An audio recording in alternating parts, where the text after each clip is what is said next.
안녕하세요, 제넥스입니다. 지난번에 물고기는 물을 마실까에 대한 이야기를 제가 했었는데 오늘 드릴 말씀은 소금욕이잖아요. 지난번에 말씀드렸듯이 오늘은 소금욕에 대해서 말씀드린다고 했었는데 지난번을 안 보신 분은 먼저 그걸 보고 오시는 게 좋아요. 제가 지금 간단하게 요약해서 말씀을 드리겠지만 한 번은 보고 오세요. 삼투압이라는 증상은 농도가 낮은 쪽에서 높은 쪽으로 이동하는 것을 삼투압 증상이라고 했고, 이 물고기가 있잖아요. 우리 민물고기 뭐 잉어나 우리 제가 키우는 뭐 구피, 금붕어 이런 친구들은, 담수어들은 몸의 0.5% 정도의 그 염도를 0.5에서 0.6% 정도 돼요.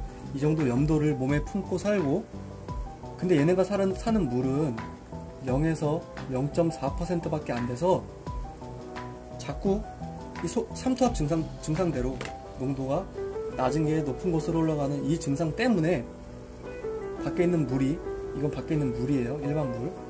밖에 있는 물이 몸으로 자꾸 들어오려고 한다고 말씀드렸죠. 그래서 이 친구는 해수어처럼 물을 많이 마시지 않고 입으로 안 마시고 이렇게 아가미를 통해서 적정 수준의 물과 염분을 섭취하고 소변을 아주 묽게 배출한다고 얘기했어요. 이 농도를 유지하기 위해서 물을 많이 마시지 않고 아가미로 염도랑 물만, 이렇게 염분이랑 물만 적정 수준만 이렇게 섭취하고 물을 엄청나게 소변으로 빼내는 거예요. 이거를 지난번에 설명드렸던 게 여기까지고, 좀 더 자세한 내용을 직접 보고 오시는 게 더 좋을 것 같습니다. 자, 소금욕은 지금 말씀드린 내용들과 엄청나게 밀접한 관련들이 있기 때문에 제가 오늘 소금욕을 한다고 말씀드린 거예요. 어떤 내용이 있냐? 소금욕은 스트레스 받았을 때, 또는 스트레스는 뭐 이 친구를 뭐 택배로 받거나 아니면은 뭐 누구 입양하려고 분양하려고 뭐 봉지에 싸들고 왔다 갔다 하다 보면 이렇게 스트레스가 받잖아요. 스트레스 받았을 때, 또는 질병 초기. 왜 질병 초기라고 얘기하냐면, 질병이 상당히 진행된 다음에는 소금욕은 효과가 없습니다. 소금욕은 예방 차원이라고 제가 먼저 말씀드리고 갈게요. 예방 차원에서 소금욕을 한다. 그리고 최소한의 살균 효과. 이 소금의 내성이 약한 균들은 이 소금으로도 이렇게 박멸이 가능하기 때문에 최소한의 살균. 근데 내성이 있는 친구들은 줄일 수가 없어요. 그래서 최소한의 살균, 질병 초기, 스트레스, 예방 효과. 왜 예방이라고 제가 자꾸 강조하냐면, 아파서 약 쓰기 전에 저는 미리 예방하자는 차원이거든요. 만약에 이렇게 얘네가 스트레스가 많아 보이고 질병 초기가 진행된다 하면은 그때 벌써부터 약 쓰지 마시고 이렇게 소금욕을 한번 진행해 보라고 추천을 드려요. 이제부터는 소금욕을 하는 이유와 방법을 설명드리겠습니다. 소금욕은 아까 말씀하셨듯이 물과 염분을 아가미로 받아들이고 소변을 묽게 빼는 이런 노력들은 모두 에너지를 쓰는 거예요. 에너지를 쓰고 살아가요. 이런 거 하려고. 이 친구들은 평소에도 이런 에너지를 쓰고 살아가는데 물이 자꾸 이렇게 들어오려고 하니까, 그거와도 별개로 물고기들은 비늘이 있죠. 이 금붕어가. 비늘은 점액질로 돼 있어요. 이 점액질로 형성돼 있어요. 근데 점액질이 그냥 생겨요? 점액질도 역시 에너지를 쓰는 거예요. 점액질을 형성하려면 에너지를 쓰는 거예요. 물이 자꾸 들어오려고 하면 이 비늘이 그거를 일부 막아주는 역할들을 합니다. 이 점액질이. 근데 이 점액질은 에너지를 쓰면서 계속 형성해 나가는 거예요. 근데 안 지우고 바로 쓸게요.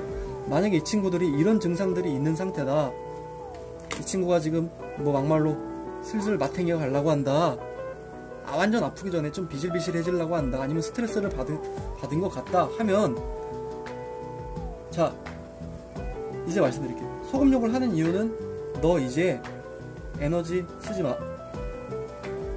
이거 점액질 만들려고 자꾸 에너지 쓰고 그러지 말고, 또 이렇게 막 자꾸 뭐 물 마시고 뭐 아가미로 먹고 소변을 묽게 쓰고 이런 에너지를 쓰지 마. 왜냐? 내가 어항에 있는 물을 너 몸처럼 0.5에서 0.6%로 맞춰줄게. 왜요? 당연한 거잖아요. 자꾸 들어오려고 하니까 얘는 이거 방어하려고 이런 에너지를 쓰고 사는데, 이 물을 만약에 물고기 몸처럼 똑같이 맞춰주면 삼투압 증상이 필요가 없어지는 거죠. 농도가 낮은 게 높은 곳으로 자꾸 들어오는데, 만약에 물도 0.5, 0.6, 물고기 몸도 0.5, 0.6 이러면 들어올 필요가 없어지는 거예요. 그러면 답이 나왔잖아요. 들어올 필요가 없어지면, 그러면은 이 친구들은 이런 에너지를 안 써도 되니까 너는 에너지 쓰지 마. 치료에만 집중해. 치료랑 회복. 치료랑 회복에만 집중해. 내가 맞춰줄게. 내가 네 몸에 있는 거랑 물이랑 맞춰줄 테니까 너는 그냥 치료에만 집중해. 에너지 쓰지 마. 알았지? 이런 의미에서 소금욕을 합니다. 근데 같이 소금욕과 병행되어야 되는 것은 물 관리를 좀 잘 하셔야 돼요. 물 관리를 잘 하시고, 제일 중요한 건 급이 조절. 사료를 한 2, 3일 중단하시거나 평소 먹는 거에 한 3분의 1로 확 줄이세요. 왜냐? 이 친구 지금 병들어서 제가 가뜩이나 지금 너 에너지 쓰지 말라고 이 물의 농도까지 소금욕을 맞춰줘서 하고 있는데, 그러면 내장기관, 소화기관 엄청 약해져 있는 상태예요 지금. 왜냐면 얘네들도 회복하는데 에너지를 쓰고 있기 때문에 소화기관이 엄청 떨어져 있어요. 그러니까 밥을 예전처럼 야 너 불쌍하다고 많이 주고 그러면은 빨리 그냥 용군 가라고 하시는 거예요. 그러니까 그냥 이럴 때는 소화가 잘 안 되고 치료에만 집중하도록, 안 되니까 치료에만 집중하도록 항상 사료를 줄이도록 합니다.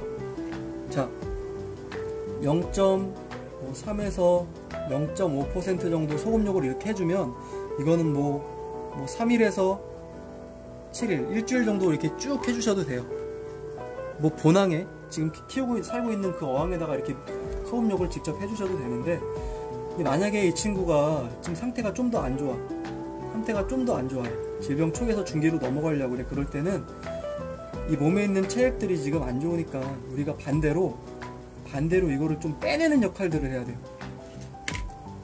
반대로 지금까지는 들어왔는데 얘가 너무 안 좋으니까 이걸 좀 빼내야 되겠어. 그럴 때는 농도를 살짝 높입니다. 0.6에서 0.7 정도? 0.6에서 0.7 정도. 그리고 정말 심하다. 그럴 때는 진짜 1에서 1.5%. 근데 이거는 1에서 1.5%는 거의 2시간에서 3시간 이하로만. 이게 만약에 2시간에서 3시간을 넘어가거나 오랜 시간을 하게 되면 계속해서 빠져나가겠죠. 그럼 이 친구는 조금 아팠던 친구가 그냥 진짜 거의 중환자실 가게 되는, 진짜 용군 가게 되는 이런 증상이 나타날 수 있습니다. 그러니까 농도가 높을 때는 진짜 심할 때만 쓰시고 2-3시간 이내로만 하시고, 그리고 뭐 0.6에서 0.7% 정도도 한 3일 정도까지만 해주세요. 그 대신 0.3에서 0.5 이렇게 예방 차원에서 이렇게 살살 할 때는 일주일 정도를 이렇게 돌려도 되니까, 일주일 뭐 뒤에는 우리 또 환수할 거잖아요. 물을 갈아주면서 어차피 희석되니까 이 정도 농도는 본항에다가 이렇게 해주셔도 됩니다. 만약에 진짜 한 마리만 아프다 하면은 격리해서 해도 되고 하는데, 이 정도는 같이 살고 있는 친구한테도 어차피 이게 몸에 좀 스트레스나 이런 것들을 해소하는 역할들을 해주니까 같이 해도 됩니다. 자, 그러면은 평소에도 이 친구들이 안 아플 때도 맨날 그냥 그런 물의 농도를 항상 0.5, 물고기 몸도 0.5, 그래서 이 삼투압 이런 거 뭐 쓰잘데기 없는 거 그냥 오지 않게 그냥 똑같이 맞춰주면 어때요? 그러면 이 친구 그냥 항상 그냥 컨디션이 좋을 거 아니에요. 근데 이렇게 그냥 똑같이 맞춰줘 버리면 이 친구의 비늘은 점액질로 되어 있다고 그랬잖아요. 점액질로 돼 있는데 이렇게 똑같아져 버리면 이 친구는 점액질을 자꾸 형성하려는 노력들을 하지 않게 되고, 그러면 그 기능이 떨어지고, 그러면은 점액질은 점점 얇아지게 되죠. 오히려 더 아파져요, 점점. 사람도 그 기능을 안 하면 점점 퇴화되는 것처럼 이렇게 너무 맞춰줘 버리면, 뭐든지 동물들은 그렇게 돼 있는 이유가 있는 거예요, 생물들은.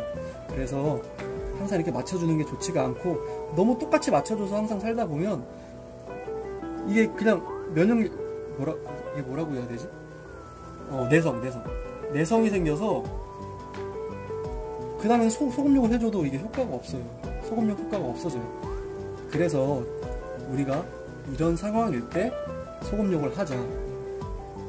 근데 소금욕은 이제 그 물의 농도를 저희가 말씀을 드렸는데, 이 농도도 어떻게 맞춰야 되는지 궁금하시잖아요. 내 집에 물이 1리터다. 1리터면은 1리터에 만약에 5g의 소금을 넣으면 0.5%의 소금욕이 됩니다. 10리터면은 50g 집어넣으면은 0.5%의 소금욕이 되겠죠. 근데 내 어항이 지금 몇 리터인지 어떻게 알아? 이렇게 얘기하시잖아요. 그러면 전 지금 진짜 입문자들을 위한 거기 때문에 많이 아시는 분들께서는 좀 넘기셔도 됩니다. 여기 가로 곱하기, 이걸 세로라고 불러요. 폭을 세로라고 불러요. 세로 곱하기 높이, 가로 곱하기 세로 곱하기 높이 나누기 1000 하면은 나옵니다. 몇 그램 집어넣어야 될지 나옵니다. 그러니까 그것들을 계산해서 하면 되고, 가장 중요한 것은 소금욕은 맛소금 집어넣지 마세요. 무조건 천일염 또는 정제염. 맛소금은 이제 뭐 다른 화학성분들이 첨가가 되어 있으니까 큰일 나요. 그러니까 천일염이나 정제염을 하시고, 천일염을 사실 거면은 이렇게 뭐 1kg짜리 뭐 아니면 뭐 2kg짜리 이런 거 사시면 비싸요. 그러니까 좀 김장용 소금 같은 경우에 제가 그걸 사가지고 20kg짜리를 사서 쓰는데, 그 20kg가 7,000원인가 8,000원 밖에 안 해요. 엄청 싸요. 저는 그래서, 왜냐면 지금 제가 그 잉어를 키우는 어항이 550리터? 530리터 정도 물이 엄청 들어가기 때문에 소금욕을 하더라도 거의 종이컵 막 15개 막 이렇게 퍼붓고 하거든요. 근데 그렇게 해도 어차피 0.5% 많지만 우리가 야, 엄청 많이 넣는 거야 아니야? 그렇게 생각할 수 있는데, 물량 계산해서 하면은 전혀 해가 안 됩니다. 그리고 소금욕 할 때 가장 주의하셔야 될 거, 소금 물에다 풀어가지고 여기다 넣지 마세요. 물에다 풀어서 넣지 마시고 그냥 그대로 종이컵이나 부어가지고 그대로 그냥 저절로 녹으면서 이 친구들이 적응하겠어요. 그래야지 이 친구들이 스트레스가 안 받고 쇼크가 안 받습니다.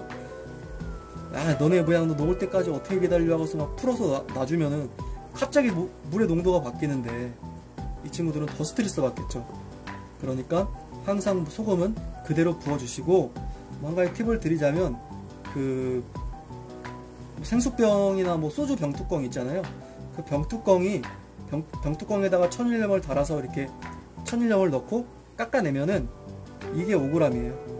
집에 뭐 저울이나 이런 거 없으신 분들은 이거를 좀 활용하면 되고, 그냥 종이컵 있으신 분들은 종이컵에 가득 채우니까 제가 보니까 120g 정도 되더라고요. 종이컵 무게 뭐 4g 정도 나가고, 이거 빼니까 120g 정도 나가고, 뭐 한 4분의 3 정도 채우니까 100g 정도 돼요. 그러니까 이런 것들 감안하셔서 물량 계산하셔가지고 소금욕을 진행하면 되겠습니다. 자, 제가 말을 좀 빨리 했는데 좀 이해가 안 가시는 부분들이 있으면 잠깐 앞으로 되돌려서 다시 한번 들어보셔도 되니까 천천히 해서, 아이들 아파서 약을 쓰지 마시고 항상 예방을 잘해서 건강하게 키웠으면 좋겠습니다. 그리고 우리 네이버 포스트에 금이의 금붕어학교, 거기 가보면 이런 내용들이 다 있습니다. 제가 그 선배님들한테 많이 배우고 했던 내용들을 이렇게 말로 전하기 위해서 영상을 찍은 거기 때문에, 이것들로 부족하거나 좀 더 알고 싶으신 분들은 제 유튜브 상단에 추천 구독에 이제 금이의 금붕어학교가 있어요. 거기 가서 한번 확인을 해보시고 공부를 한번 해보시는 것도 추천을 드립니다. 자, 오늘 많이 배우셨으면 다음번에는 좀 더 유익한 내용으로 찾아뵙도록 하겠습니다. 감사합니다.